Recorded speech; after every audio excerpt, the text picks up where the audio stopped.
هي الحلقات تحفظني بآيات من القرآن، هي الحلقات تملأني بحب المصطفى العدنان، هي الحلقات تحفظني بآيات من القرآن، هي الحلقات تملأني بحب المصطفى العدنان، وأخلص نيتي دوما لرب واحد ديان بروح ملؤها طهور.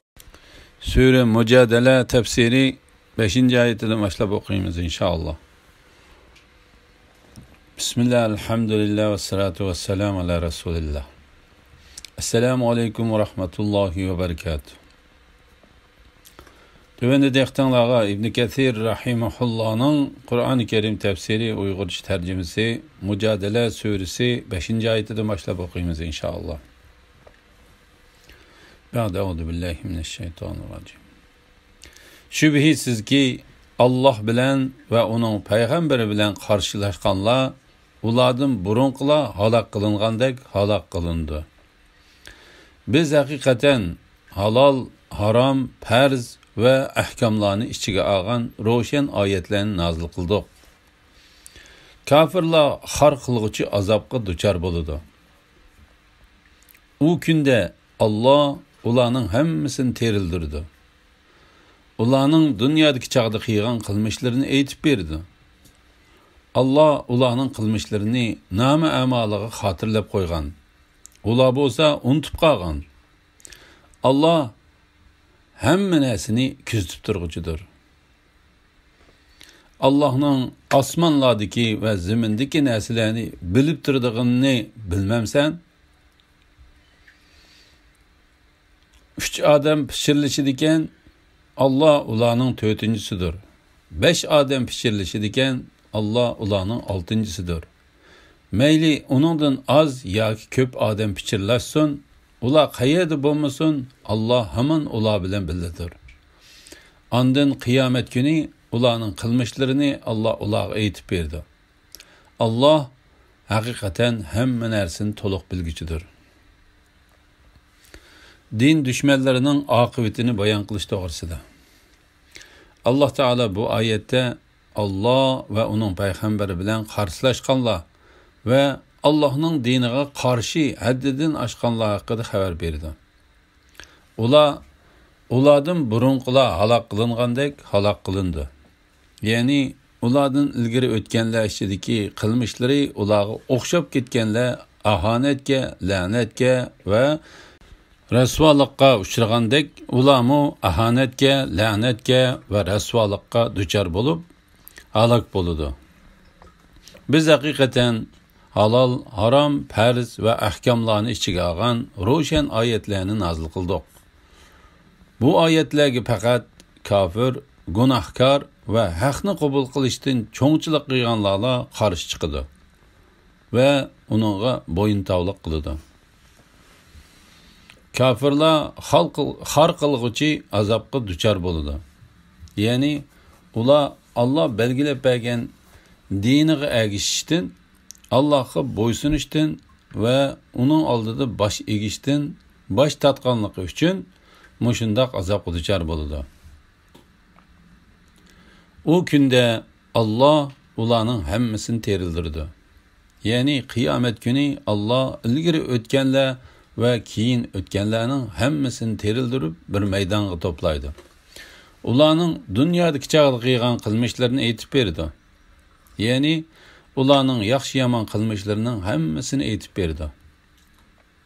Allah ularning qilmishlarini nomi amaliga xotirlab qo'ygan. Ular bo'lsa unutib qolgan. Ya'ni Allah ularning qilmishlarini puxta saqlab qo'ygan. Ular bo'lsa hammani unutib ketgan. Allah hamma narsani kuzatib turguchidir. Ya'ni Allohdan hech narsa yoshirin va maxfiy qolmaydi. Allah hech narsani unutib qolmaydi. Allohning bilishining hamma maxluqlarni o'rab turadiganligi to'g'risida.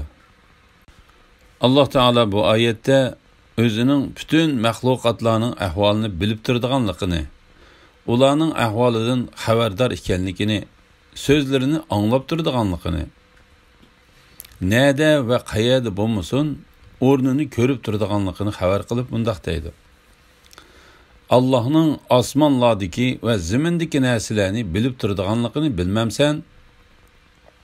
3 odam yoshirin sirlar haqida pichirlashadigan, Alloh ularning 4-chisidir. 5 odam pichirlashadigan, Alloh ularning 6-chisidir. Mayli uningdan az yoki ko'p odam pichirlashsin, ular qayerda bo'lmasin, Alloh hamon ular bilan birgadir. Ya'ni Alloh ularning hamma ahvolidan xabardordir. Ularning so'zlarini, yoshirin sirlarini va pichirlashlarini anglab turdi. Alloh ularning hamma ahvolini bilib turadigan va so'zlarini anglab turadigan turuqliq Allohning farishtalarimi ularning pichirlashganlarini xotirlab turdi. Alloh Taala bu vaqtda mundaq degan: Allohning ularning ichki sirlarini, o'zaro qilishgan yoshirin so'zlarini bilib turadiganligini, bütün g'ayiblarni cho'nqur biladiganligini ular uqmamdi. Ular gumon qilmamdiki, biz ularning sirlarini va pichirlashganlarini anglamaymiz. Hergiz undaq emas. Onu anglab turimiz. Bizning elchilarimiz, ya'ni farishtalarimiz ularning oldida ularning amallarini yezib turdi. Shek shubhisizki, Alloh hamma narsaning ahvolini to'liq bilib turdi.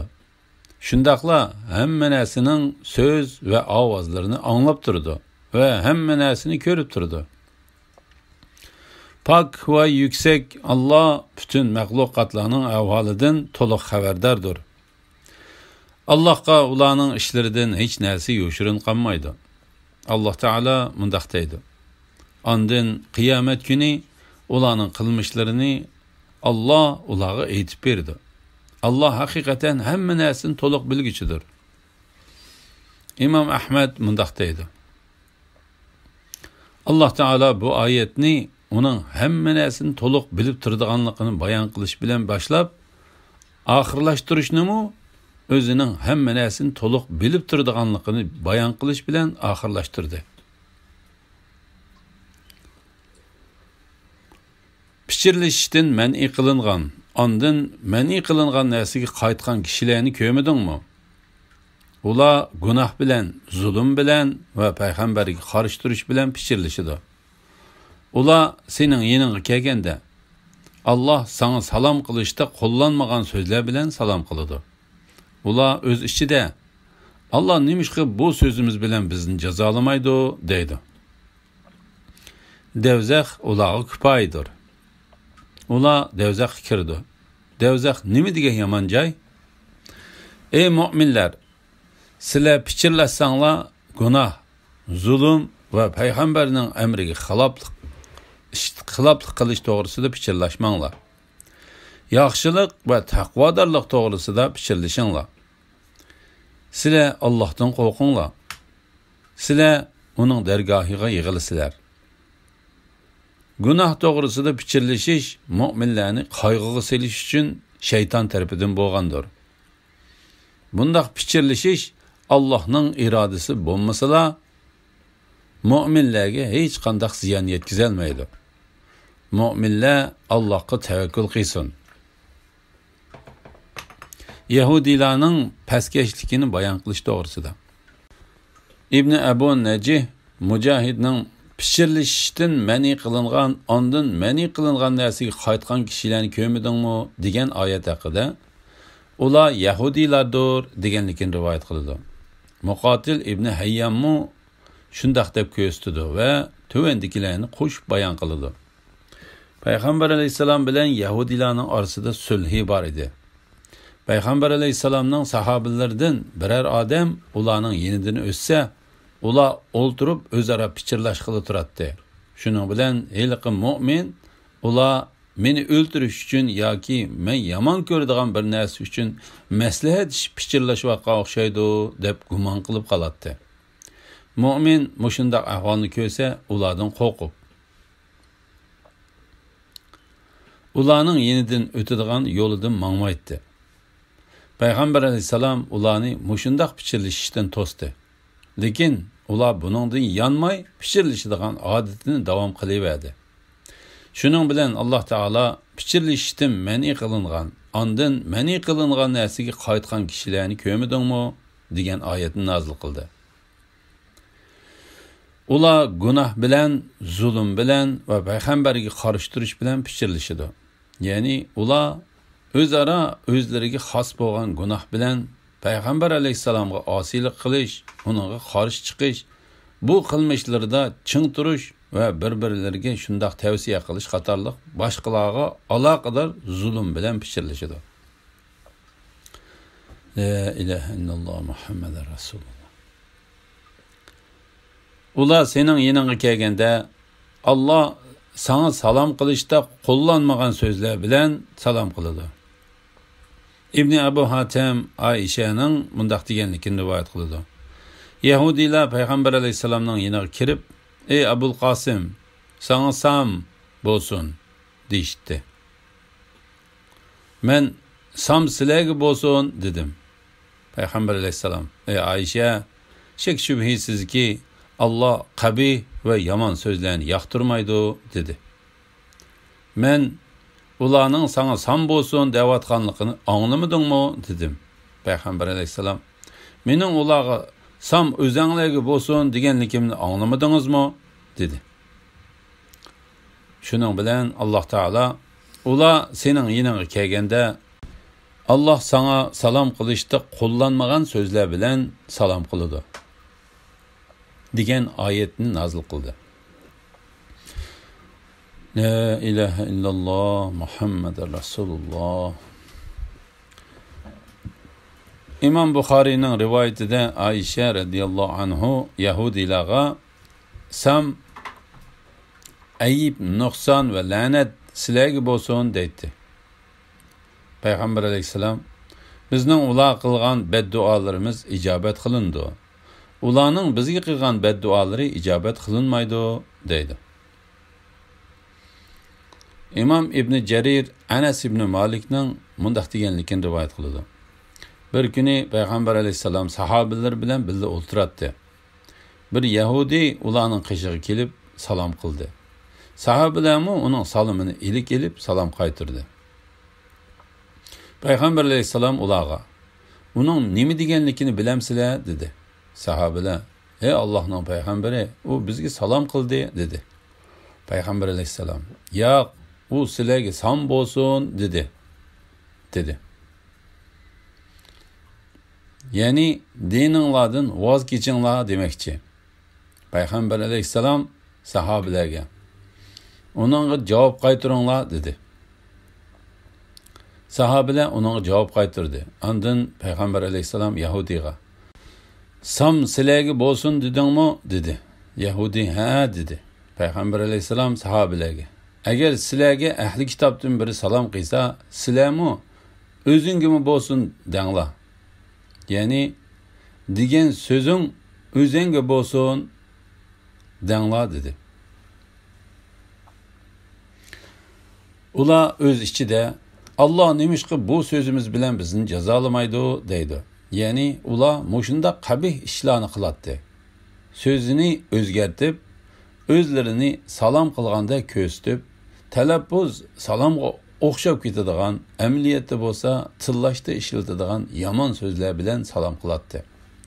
Shuning bilan birga ular o'z ichida agar bu odam payg'ambar bo'lsa, Allah bizning o'z ichimizda yomon niyatda aytgan so'zimiz uchun albatta bizni azoblagan bo'ladi. Chunki Allah biz yoshirgan narsani obdan biladi. Agar bu odam haqiqiy payg'ambar bo'lsa, Allah pat yaqinda bizga bo'ladigan azobni tiziltib dunyoda bergan bo'ladi deyishdi.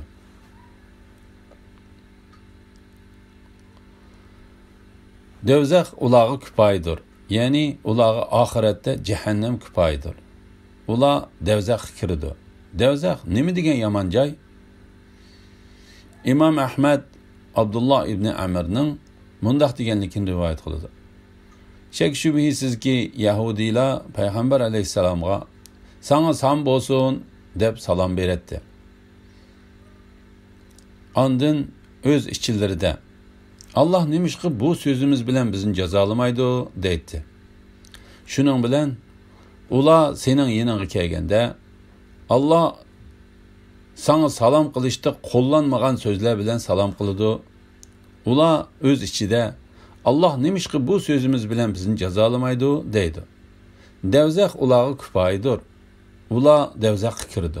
Devzak nimi degen yaman joy degan oyat nazil bo'ldi. Pichirlishning adab axloqlari to'g'risida. Alloh taolo mu'min bandalarga adab axloqda kofirlar va munofiqlarga o'xshash bo'lmaslikni o'rgatib mundaq deydi.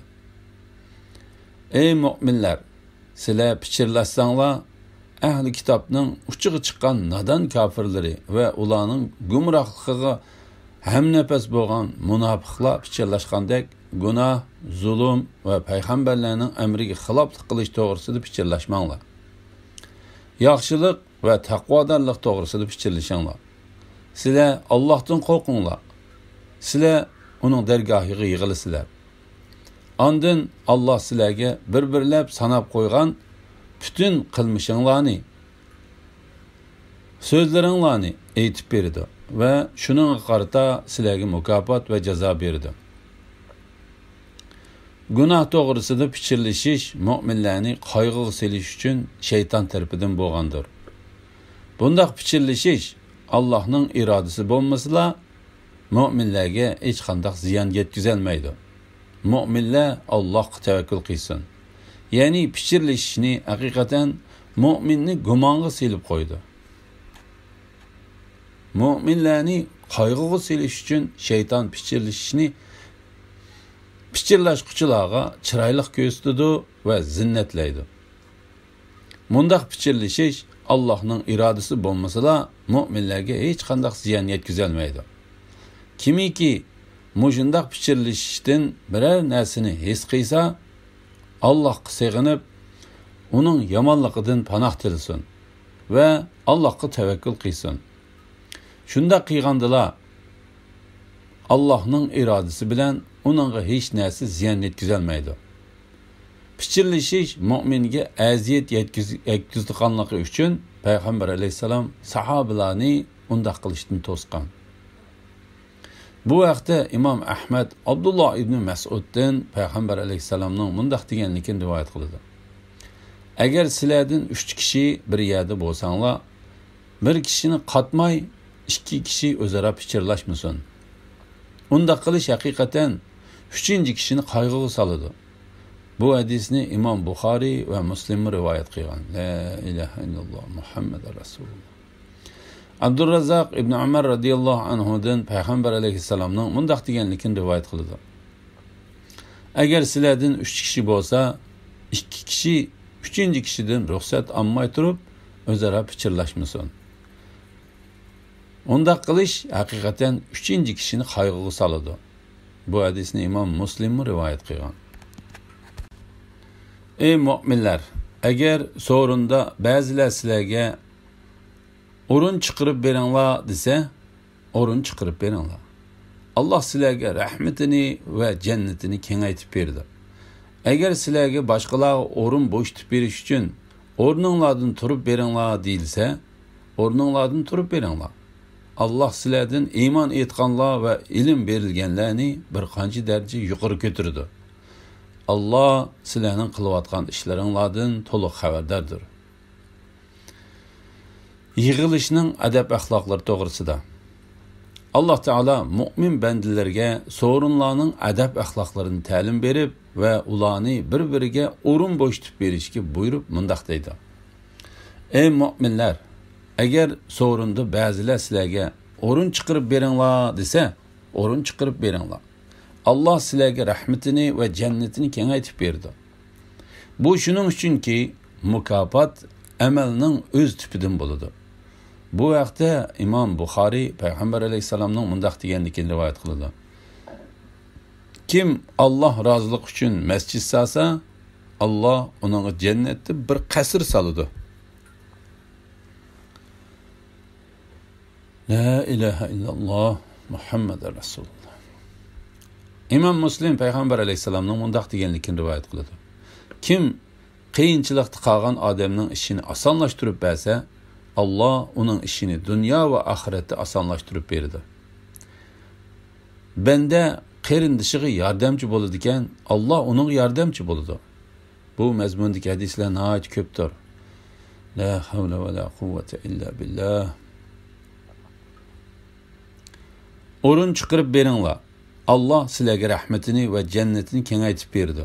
Qatada bundaq deydi. Bu oyat Allohni yod etish so'rinlari haqida nozil bo'lgan. Sababi bundaq edi. Sahobalar payg'ambar alayhisalomning yonida o'ltirganda biror odamning kelayotganligini ko'rsa, o'rinlaridan midirlabmi qo'ymaydi. Shunga Alloh taolo ularni o'zaro bir-biriga o'rin bo'shatib berishga buyurdi. İmam Ahmad ve Şafii İbn Umar'dan Peygamber Aleyhisselam'ın mundaq deganligini rivoyat qiladi. Bir odam o'zi o'ltirishi uchun yana bir odamni o'rindan qo'pirib etmasin. Kelguchiga o'rin chiqarib beringlar. Qistab qo'ymanglar. Bu hadisni İmam Buxoriy va Muslim rivoyat qilgan.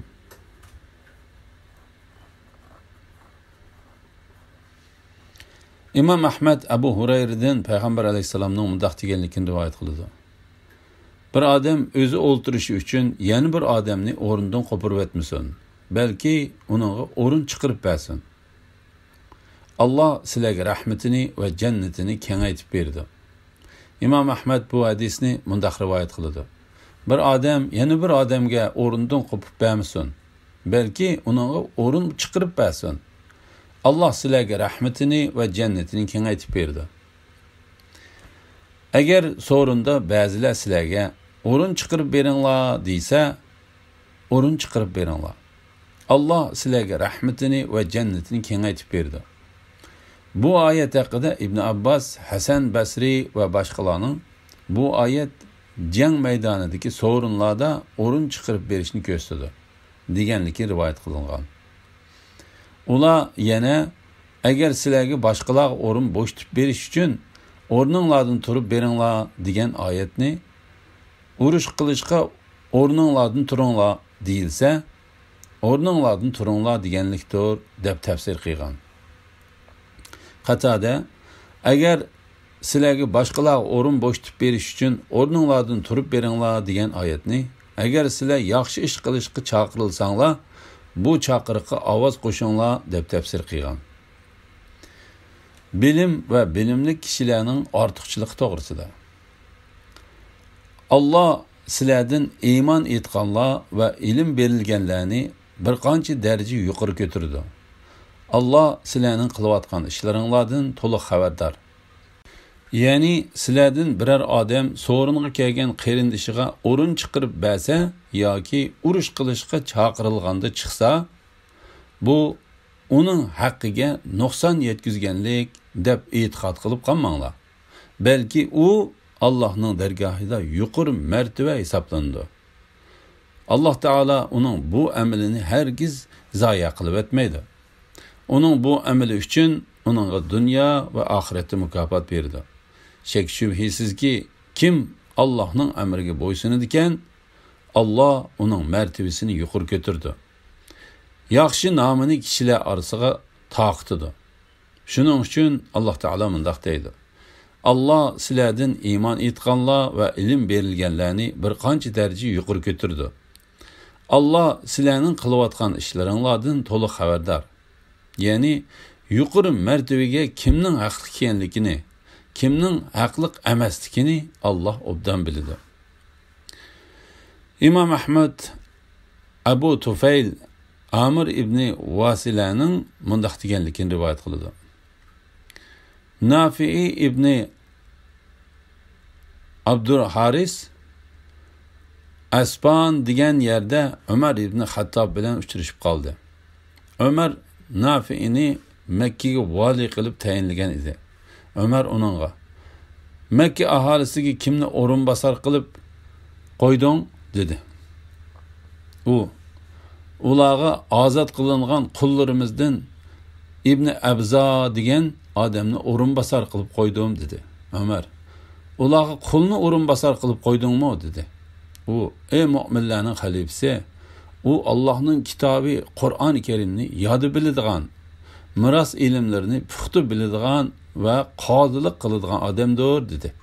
Umar radhiyallohu anhu: sizlarning payg'ambaringlar shak shubhisizki Allah bu kitob Qur'oni Karim bilan ba'zi qavmlarning martabasini yuqori ko'tarsa, yani ba'zi qavmlarning martabasini tuvan qiladi degan emasmi dedi. Bu hadisni Imom Muslim rivoyat qilgan. La ilaha illalloh Muhammadur Rasululloh. Alhamdulillah, yuqorida Sura Mujadala tafsiridan 11. oyatgacha angladinglar. Oxirini keyin qitimliq o'qishimiz davomlashtiramiz inshaalloh. Sallallohu ala Muhammad va ala alihi va sahbihi ajma'in. Assalomu alaykum va rahmatullohi va barakatuh.